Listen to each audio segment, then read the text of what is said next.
The WWE and the UFC are now under the same parent company. Well, Dana White reacts to this new acquisition, and so does Conor McGregor. And we're going to go back in time to time Conor McGregor roasted the WWE, all coming up. All right, the UFC parent and WWE merging, creating $21 billion sports entertainment company. This happened like just last night. A new publicly traded company will be formed that houses the UFC and the WWE brands. Endeavor Holding Groups will hold 51% controlling interest. So the Endeavor Group is the company that now already owns the UFC, and now that same company is now acquiring the WWE. The WWE shareholders are going to hold 49% stake in the company. Now, for any UFC fans, this is the thing that is kind of upsetting. You know, you're already faced when you're talking to your family that has no clue what the UFC is. Isn't that the cage fighting? Is that the thing where they dress up and like? No, mom, I don't watch the guys that act and wear makeup and do. I watch a sport. I watch MMA. So I can imagine that some of the MMA fans are going to be, including me, are like a little iffy about this. You know, I'm already telling people I'm not watching cage fighting. It's like, come on, I'm not. It's not that. They're not like jumping off the poles and doing some crazy body slams. So I think that there's some pushback there maybe, but the WWE fans, from what I can tell, are always pumped about it. The WWE fans, no offense, are the ones that are always kind of like a little dorky, and they're just like, yeah, we love the UFC too. And the UFC is like, oh. Now this is super interesting. I had to go gauge what's the UFC and the MMA community's general take on this. Dana White says, this company has been on fire for the last 7 years, and now that we'll be adding the WWE to the portfolio, I am excited to take this to another level. Vince McMahon is a savage in the wrestling space. Ari Emanuel is the beast at what he does. Add what we at the UFC bring to the table, and there's no limit to what the company can accomplish. That's true. I mean, the UFC has grown phenomenally. The WWE has gotten people like Logan Paul recently, which is a super interesting, and apparently he's killing it. I mean, he's acting really good.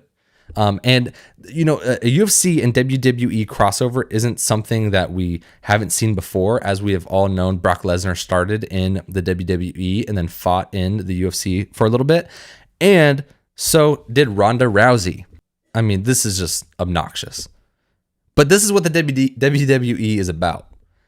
I think the only adults that like the WWE are the ones that grew up watching it.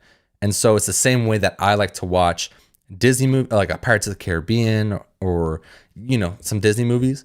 I like the WWE adults. They're like Disney adults. WWE adults are Disney adults. They grew up watching it. Now they're super fans wearing the Mickey ears. But I mean, Ronda Rousey was at one point one of the biggest names in the MMA and in UFC. And her glorious fall from stardom, from getting knocked out and not really being able to cover mentally and get back into the sport, has brought her here.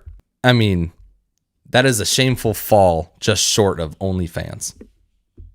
But it's not something we haven't seen before.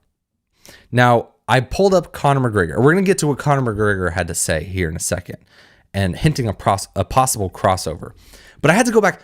There's no way Conor McGregor has never said anything about this before. You know, Ric Flair is a legend. But as far as talking about gimmicks, this is the real thing over here. I think these WWE guys think they are not right in the head, some of them. I mean, the new age are dweebs. Let's be honest here, they're absolute dweebs. But the old school guys are legends. You know what I mean? Ric Flair was a legend. The McMahons, of course, Dons.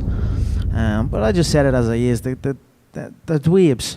I mean, what's the main guy? John Cena. He's wanting around. He's 40. Yeah, he's 40 years of age. He's wanting around in a luminous orange T-shirt and a headband, talking about nobody can see him.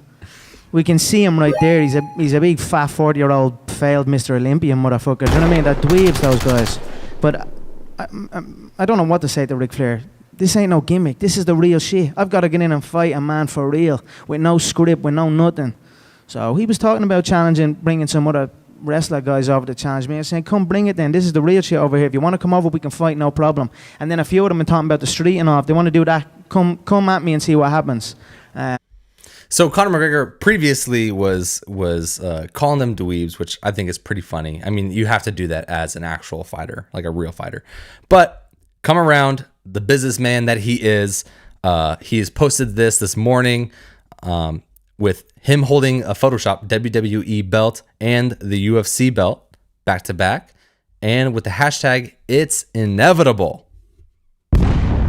So could we see Conor McGregor doing a little crossover to the WWE? It sounds, as he would say, inevitable. And the UFC isn't, I mean, as much as fans of the UFC and MMA like me would like to push back on the WWE, the WWE has greatly influenced the UFC in how the business is run and how the promotion is run and the marketing side of things. And that's even why Conor McGregor was shouting out Ric Flair, was because he was accused of stealing Ric Flair's style and callouts. This point is proven by Michael Chandler's post-fight speech after knocking out Tony Ferguson, which Michael Chandler is just a rising star in the UFC who has doubled down on the WWE style callouts, and it's working. I'm ready to come back. The main event. There is not one MMA fan on the planet that doesn't want to see me rematch you, Charles, or rematch you, Dustin Gaethje, a rematch of Fight of the Year 2021, 5 rounds for the UFC lightweight title. And Joe, if Hunter Campbell and Dana White have a momentary lapse of judgment and they give this title shot to someone else, I got one dude on my mind. Conor McGregor, you gotta come back and fight somebody. I am the most entertaining lightweight on the planet, but I want to up the stakes, Conor. I want you at your biggest, I want you at your baddest, and I want you at your best. You and me at 170 this summer, this fall, this winter. Holler at your boy. God bless.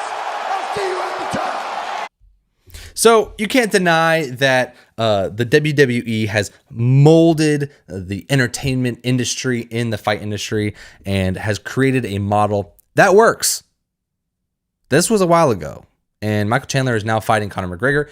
So it works. I can't deny it. I cannot deny it. So it's an interesting acquisition. I wonder how many more UFC fighters we're going to see move over there. Is it going to be the big stars, or is it going to be kind of journeymen? Maybe people that came in with big personalities that can now cross over. I mean, I could see, not journeyman, but I could see a Sugar Sean O'Malley. I could see a Paddy Pimblett.